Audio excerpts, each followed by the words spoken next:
We've been talking over the last 10 years, I guess, or more, about the consequences of too much. What happens in a small d democracy, a democratic republic, let's call it? What happens in a democratic republic when private interests acquire enough power that they can effectively control public interests, in other words, government? What happens? And what? Let me just give you a couple of examples, first of all. This from Vox.com this morning. Corporations now spend lobbying Congress, spend more lobbying Congress than taxpayers spend funding Congress. The budget for Congress that you and I pay with our tax dollars, the budget for Congress is $2 billion this year. And corporations are going to spend more than, or have, I guess in the last year, spent about $2.6 billion lobbying Congress. Astonishing. See that as much as 80% of the time that a member of the House or the Senate spends every day is spent begging increasingly richer and richer people for money.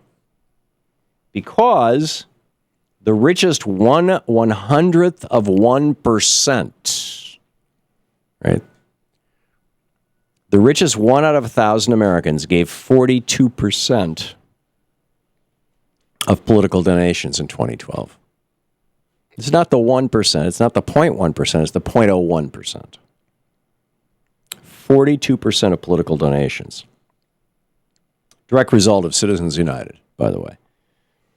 Although it's been on an incline ever since the 1970s, when the Supreme Court first ruled that spending money on politics on behalf of billionaires or corporations was protected by the First Amendment. This was the Buckley versus Vallejo case in 1976. It was wrongly decided then, and it has set our democratic republic on a course that is neither democratic nor Republican, in the classic sense of both words with the lowercase d and r. Now, the interesting thing, and this is another piece here, this Robert Federici and Jonathan Stray over at ProPublica, it's reprinted on Daily Beast. The super rich have a new way to buy elections. 16% of all money raised by super PACs went to one donor committees. We talked about this briefly yesterday. So the country has confronted this in the past. This was pretty much the situation. I mean, the way things are right now is pretty much the way things were in 1929.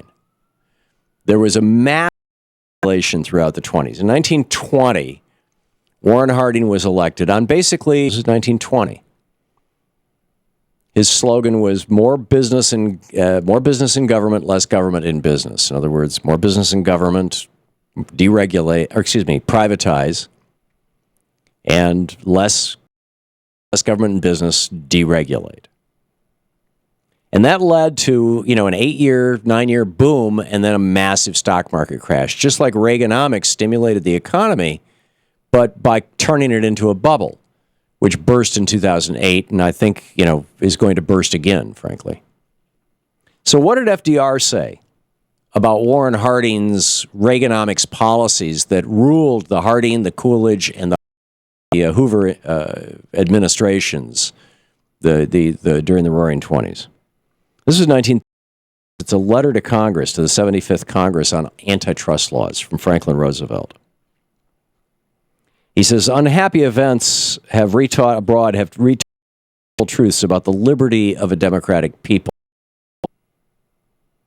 Now, keep in mind, this is 1936. Hitler has risen to power in Germany. Mussolini has risen to power in Italy. I don't know about Franco in Spain. I think he's there. I'm not Civil War. I don't know that history, frankly. But that's what he's talking about. Fascism. Because he goes on to say, the first truth is that the liberty of a democracy is not safe if the people tolerate the growth of private power to a point where it becomes stronger than their democratic state itself. That, in its essence, is fascism. Ownership of government by an individual, by a group, or by any other control power. The second truth is that the liberty of a democracy is not safe if its business system does not provide employment and produce and distribute goods in such a way as to sustain an acceptable standard of living. The liberty of a democracy is not safe if workers don't make a living wage, essentially, is what he's saying here. And in fact, as a result of monopolistic practices by businesses throughout the 1920s, mergers and acquisitions, the bigger getting bigger and bigger and bigger, this was the situation in the United States at that time.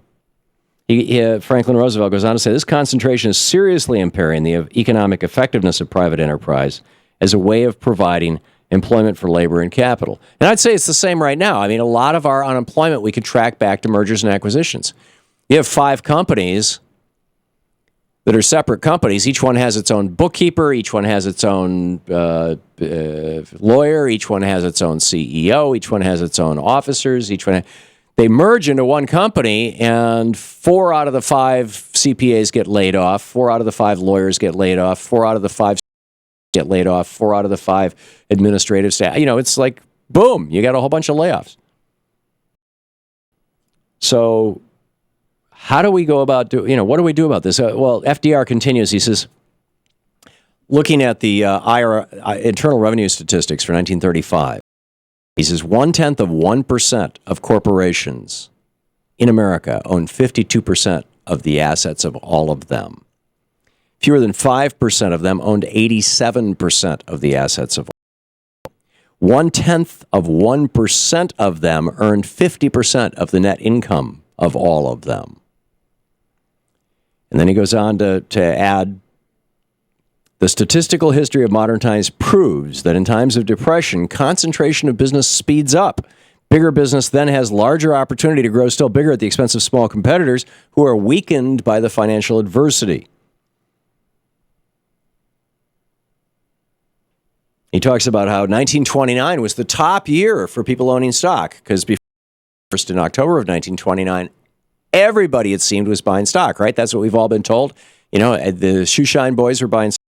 He goes on to add, but in that year, 0.2% of our population received 78% of the dividends reported by individuals. 0.3%. So we're back, it's not quite as bad as it is now, but it was pretty bad. He says 47% of all American families and single individuals living alone on incomes had incomes of less than $1,000 for the entire year. And at the other end of the ladder, a little less than 1.5% of the nation's families received incomes which in dollars and cents reached the same total as the incomes of the 47% at the bottom. 33% of the property that was passed on by inheritance was found in only 4% of the reporting estates. We believe in a way of living in which political democracy and free private enterprise for profit should serve and protect each other to ensure a maximum of human liberty, but not for a few, but for all. He adds, it has been well said that the freest government, if it could exist, would not be long acceptable if the tendency of the laws were to create a rapid accumulation of property in a few hands and to render the great mass of the population dependent and penniless. Welcome to today. FDR goes on to diagnose the problem, and then he offers some very specific solutions. And I want to put those in historical context, too. So stick around and pay attention. This is amazing stuff going on. We'll be back.